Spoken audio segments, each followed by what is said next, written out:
പ്രിയമുള്ളവരെ, ഈ ജപമാല എന്ന് പറയുന്നത് ഇതൊരായുധം. കൃപ നിറഞ്ഞ ഒരു ജപമാല മാസം ഏറെ സ്നേഹത്തോടു കൂടെ ആശംസിക്കുകയാണ്. ഒപ്പം സ്വന്തം അമ്മയെ ഓർക്കേണ്ട ഒരു സമയം.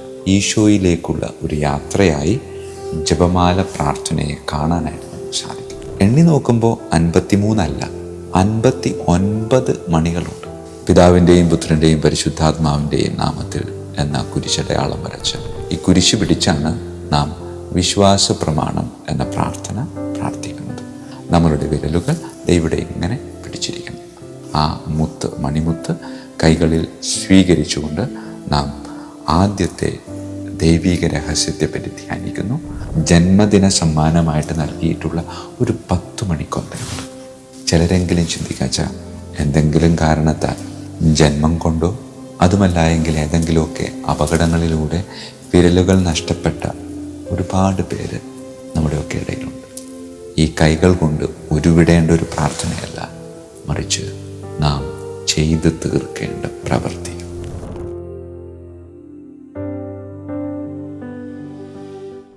ക്രിസ്തുവിൽ എത്രയും സ്നേഹം നിറഞ്ഞവരെ, കൃപ നിറഞ്ഞ ഒരു ജപമാല മാസം ഏറെ സ്നേഹത്തോടു കൂടെ ആശംസിക്കുകയാണ്, പ്രാർത്ഥിക്കുക. ജപമാല ചൊല്ലുമ്പോൾ തീർച്ചയായും നാം എപ്പോഴും പറയാറുണ്ട്, പരിശുദ്ധ അമ്മയോട് നാം ചേർന്ന് നിന്ന് പ്രാർത്ഥിക്കേണ്ട ഒരു സമയമാണ്. പ്രിയമുള്ളവരെ, പരിശുദ്ധ അമ്മയോട് ചേർന്ന് നിന്ന് പ്രാർത്ഥിക്കേണ്ട ഒരു സമയമാണ്. ഒപ്പം സ്വന്തം അമ്മയെ ഓർക്കേണ്ട ഒരു സമയം. സ്വന്തം അമ്മ എന്ന് പറയുമ്പോൾ പെറ്റമ്മ മാത്രമല്ല, നമ്മളെ നാമാക്കി മാറ്റുന്നതിന് വേണ്ടി പരിശ്രമിച്ച ഒരുപാട് പേരുണ്ട്. അവരെ ഓരോരുത്തരെയും വ്യക്തിപരമായിട്ട് ഓർക്കാൻ പറ്റുകയാണെങ്കിൽ അത് സന്തോഷം. അല്ല എങ്കിൽ എന്നെ വളർത്തി വലുതാക്കിയ എല്ലാവരെയും ഈ ഇടതുവശത്തും പരിശുദ്ധ അമ്മയെ ഈ വലതുവശത്തും നിർത്തി അവരുടെ സഹായത്തോടു കൂടെ ഈശോയിലേക്കുള്ള ഒരു യാത്രയായി ജപമാല പ്രാർത്ഥനയെ കാണാനായിട്ട് നമുക്ക് സാധിക്കും. 53 മണി ജപം എന്നാണ് നാം ഈ ജപമാലയ്ക്ക് കൊടുക്കാറുള്ള വേറൊരു പേര്. പക്ഷേ എണ്ണി നോക്കുമ്പോൾ 53 അല്ല, മറിച്ച് 59 മണികളുണ്ട്. എന്തുകൊണ്ടാണ് 59 മണിയുണ്ടായിട്ട് 53 മണി ജപം എന്ന് പറയുന്നത്? പ്രിയമുള്ളവരെ, 53 മണി ജപം എന്നതുകൊണ്ട് 53 പ്രാവശ്യം നാം നന്മ നിറഞ്ഞ മറിയമേ എന്ന പ്രാർത്ഥന ഈ ജപമാല ചൊല്ലുമ്പോൾ ആവർത്തിച്ച് പ്രാർത്ഥിക്കുന്നുണ്ട്. ബാക്കിയുള്ള 6 കർത്താവ് യേശു മിശിഹ നമ്മെ പഠിപ്പിച്ച സ്വർഗസ്ഥനായ ഞങ്ങളുടെ പിതാവേ എന്ന പ്രാർത്ഥനയാണ്. അപ്പോൾ 53 നന്മ നിറഞ്ഞ മറിയമേ എന്ന പ്രാർത്ഥനയും 6 സ്വർഗസ്ഥനായ ഞങ്ങളുടെ പിതാവേ എന്ന പ്രാർത്ഥനയും ചേർന്ന ഒരു മാലയാണ് ഈ ജപമാല. അതോടൊപ്പം തന്നെ വേറെ കുറച്ച് കാര്യങ്ങളൊക്കെ ഇതിൻ്റെ കൂടെ ഉണ്ട്. അപ്പോൾ ജപമാല ചൊല്ലുമ്പോൾ അതെങ്ങനെ ചൊല്ലണമെന്ന് വെറുതെ നമുക്കെല്ലാവർക്കും അറിയാവുന്ന ഒരു കാര്യമാണ്. എങ്കിലും ഈ ജപമാല മാസത്തിലേക്ക് പ്രവേശിക്കുമ്പോൾ ആർക്കെങ്കിലുമൊക്കെ ഉപകരിക്കുമെങ്കിൽ അവർക്കൊക്കെ കൊടുക്കാൻ വേണ്ടിയിട്ട് ചെറിയ ഒരു നിർദ്ദേശം, പരിശുദ്ധ ജപമാല ചൊല്ലുമ്പോൾ എങ്ങനെ ചൊല്ലണം എന്നത് വെറുതെ ഒന്ന് നിങ്ങളുടെ മുമ്പിലേക്ക് അവതരിപ്പിക്കണം. ഒന്ന്, എല്ലാ ജപമാലയ്ക്കും ഒരു കുരിശുണ്ട്. ആ കുരിശ് നാം കയ്യിലെടുത്ത് പിതാവിൻ്റെയും പുത്രൻ്റെയും പരിശുദ്ധാത്മാവിൻ്റെയും നാമത്തിൽ എന്ന കുരിശടയാളം വരച്ച് നാം ജപമാല ആരംഭിക്കുകയാണ്. ഈ കുരിശ് പിടിച്ചാണ് നാം വിശ്വാസ പ്രമാണം എന്ന പ്രാർത്ഥന പ്രാർത്ഥിക്കുന്നത്. അതിനുശേഷം നാം സ്വർഗസ്ഥനായി ചൊല്ലുന്നു. പിന്നെ 3 ദൈവീക പുണ്യങ്ങളായ വിശ്വാസം, പ്രത്യാശ, ഉപവി എന്ന പുണ്യങ്ങൾക്ക് വേണ്ടി പ്രാർത്ഥിച്ച് പിതാവിൻ്റെയും പുത്രൻ്റെയും പരിശുദ്ധാത്മാവിൻ്റെയും നാമത്തിൽ നാം 3 നന്മ നിറഞ്ഞ മറിയമേ ചൊല്ലുന്നു. അതിനുശേഷം തൃത്വസ്തുതി ചൊല്ലുമ്പോൾ നാം വേറെ ഒരു മണിയും ഉപയോഗിക്കുന്നില്ല. നമ്മളുടെ വിരലുകൾ ഇവിടെ ഇങ്ങനെ പിടിച്ചിരിക്കണം.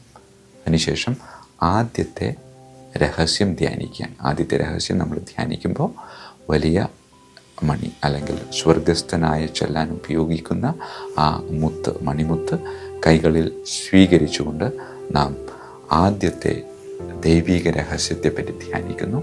അതിനുശേഷം സ്വർഗസ്ഥനായ എന്ന പ്രാർത്ഥന ചൊല്ലുന്നു.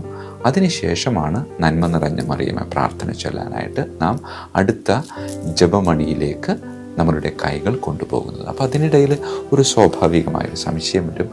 ഇതിൻ്റെ ഇടയിൽ വേറൊരു ചിലപ്പോൾ മാതാവിൻ്റെ രൂപമായിരിക്കാം, അല്ലെങ്കിൽ തിരുഹൃദയത്തിൻ്റെതായിരിക്കാം, എന്തെങ്കിലുമൊക്കെ ഒരു പടം വെച്ചിട്ട് ഈ ഒരു ഒരു കണക്ഷൻ അല്ലേ. ശരിക്കും പറഞ്ഞാൽ ഇതിന് പ്രത്യേകിച്ച് ഒരു ദൗത്യമില്ല. പ്രത്യേകിച്ച് ആരംഭിക്കുന്ന സമയത്ത് ഒട്ടും തന്നെ ഇതിന് പ്രാധാന്യം കൊടുക്കണ്ട എന്നാണ് ഞാൻ വ്യക്തിപരമായിട്ട് പറയുന്നത്. ഇത് ഈ ജപമണികളെ കൂട്ടിക്കെട്ടാൻ വേണ്ടി ഉപയോഗിച്ചിരിക്കുന്ന ഒരു ലോക്കറ്റ് മാത്രമാണ്. അതിനുശേഷം നമ്മൾ ആദ്യത്തെ 10 ജപമണികൾ നന്മ നിറഞ്ഞ മറിയുമെന്ന് പ്രാർത്ഥന ചൊല്ലി ആദ്യത്തെ രഹസ്യം അവസാനിപ്പിക്കുന്നു. തൃത്വസ്തുതി വീണ്ടും 2 ജപമണികൾക്കിടയിൽ കൈകൾ വെച്ച് പ്രാർത്ഥിക്കുന്നു. വീണ്ടും രണ്ടാമത്തെ രഹസ്യം. അങ്ങനെ ഈ 5 രഹസ്യങ്ങളും അവസാനിപ്പിച്ച് നമ്മൾ പ്രാർത്ഥിക്കുക. അതിനു വേണ്ടിയിട്ടാണ് ഈ ജപമാല നമ്മൾ ഉപയോഗിക്കുന്നത്. പ്രിയമുള്ളവരെ, ഈ ജപമാല എന്ന് പറയുന്നത് ഇതൊരായുധം. ആയുധം ആയ ജപമാല നാം ഉപയോഗിക്കണം. ഉപയോഗിച്ചില്ല എങ്കിൽ ഇത് മൂർച്ച കുറയാനും സൗന്ദര്യം കുറയാനുള്ള സാധ്യതയുണ്ട്. ഒരിക്കൽ കൂടെ പറയുന്നു, ജപമാല ആയുധമാണ്, ആഭരണമല്ല. ആഭരണമായിട്ട് ഉപയോഗിക്കുന്ന ഒരുപാട് പേരുണ്ട്. ആഭരണമായിട്ട് ഉപയോഗിക്കുന്നതിന് കുഴപ്പമില്ല. ആഭരണമായിട്ട് ഉപയോഗിച്ചാൽ അത് ഇടയ്ക്കൊരു ആയുധമാക്കേണ്ടത് നമ്മളുടെ ഓരോരുത്തരുടെയും കടമയാണ്. ജപമാല കഴുത്തിലിട്ടാൽ എല്ലാമായി എന്ന് പറഞ്ഞുകൊണ്ട് ജപമാല കഴുത്തിൽ മാത്രം സൂക്ഷിക്കരുത്. ആഭരണം ഉപയോഗിക്കും തോറും അതിൻ്റെ മാറ്റു കുറയും, ഭംഗി കുറയും, സൗന്ദര്യവും കുറയും. അതുകൊണ്ട് ഇതിനെ ഒരാഭരണമായിട്ട് തരം താഴ്ത്തരുത് എന്ന സ്നേഹത്തോടു കൂടെ ഓർമ്മിപ്പിക്കുക. അതോടൊപ്പം തന്നെ പലപ്പോഴും ജപമാല നമ്മളുടെ കൈകളിൽ എപ്പോഴും കൊണ്ടു നടക്കാനായിട്ട് സാധിക്കണമെന്നില്ല. ചിലപ്പോഴൊക്കെ നമുക്ക് മറന്നുപോകും. അങ്ങനെ മറന്നു പോകുന്ന സമയത്ത് പരിശുദ്ധ അമ്മ അല്ലെങ്കിൽ രക്ഷകനായ ദൈവം നമുക്ക് ബർത്ത്ഡേ ഗിഫ്റ്റ്, ജന്മദിന സമ്മാനമായിട്ട് നൽകിയിട്ടുള്ള ഒരു 10 മണിക്കൊന്തയുണ്ട്.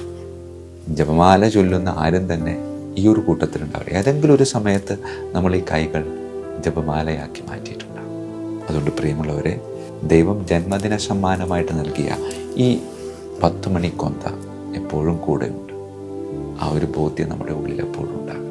പ്രിയമുള്ളവരെ, ഈ 10 മണിക്കൊന്ത എന്ന് പറയുമ്പോൾ ചിലപ്പോൾ ചിലരെങ്കിലും ചിന്തിക്കാച്ച എന്തെങ്കിലും കാരണത്താൽ ജന്മം കൊണ്ടോ അതുമല്ല എങ്കിൽ ഏതെങ്കിലുമൊക്കെ അപകടങ്ങളിലൂടെ വിരലുകൾ നഷ്ടപ്പെട്ട ഒരുപാട് പേര് നമ്മുടെയൊക്കെ ഇടയിലുണ്ട്. അപ്പം അവർക്കെന്തേ ഈ 10 മണിക്കൊന്ത തമ്പുരാൻ സമ്മാനമായിട്ട് കൊടുക്കാതിരുന്നേ എന്നൊരു ചോദ്യം വരുന്നുണ്ട് എങ്കിൽ, പ്രിയമുള്ളവരെ, ജപമാല എന്നത് ഈ കൈകൾ കൊണ്ട് ഉരുവിടേണ്ട ഒരു പ്രാർത്ഥനയല്ല, മറിച്ച് നാം ചെയ്തു തീർക്കേണ്ട പ്രവൃത്തി. അതുകൊണ്ട് പ്രിയമുള്ളവരെ, 53 മണി ജപം കൊന്ത ചൊല്ലി പ്രാർത്ഥിച്ചതുകൊണ്ടോ, 10 മണി എന്ന് പറയുന്ന വലിയ രഹസ്യം തമ്പുരാൻ തന്ന ഈ ജന്മദിന സമ്മാനത്തിലൂടെ ഉരുവിട്ടതുകൊണ്ടോ, ഞാനെന്ന വ്യക്തിയിൽ എൻ്റെ നല്ല പ്രവൃത്തി, എൻ്റെ നല്ല ചിന്ത, എൻ്റെ നല്ല വാക്ക് മറ്റുള്ളവരിലേക്ക് ഒരു ജപമാലയായി പകർന്ന് നൽകപ്പെട്ടില്ല എങ്കിൽ നമ്മളുടെ ജീവിതം, നമ്മളുടെ പ്രാർത്ഥന ഒക്കെ വ്യർത്ഥമാവും. അതുകൊണ്ട് ഒരിക്കൽ കൂടെ ഓർമ്മിപ്പിക്കുകയാണ്, അമ്മയോട് മുട്ടി നിന്ന് അമ്മയെയും കൂട്ടി തമ്പുരാനോട് ഒട്ടി നിൽക്കേണ്ട ഒരു യാത്രയാണ് ഓരോ കത്തോലിക്ക വിശ്വാസിയുടെയും യാത്ര.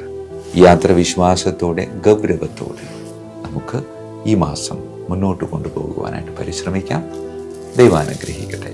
ഈശോ മിശിഹായ്ക്കും സ്തുതിയായിരിക്കും.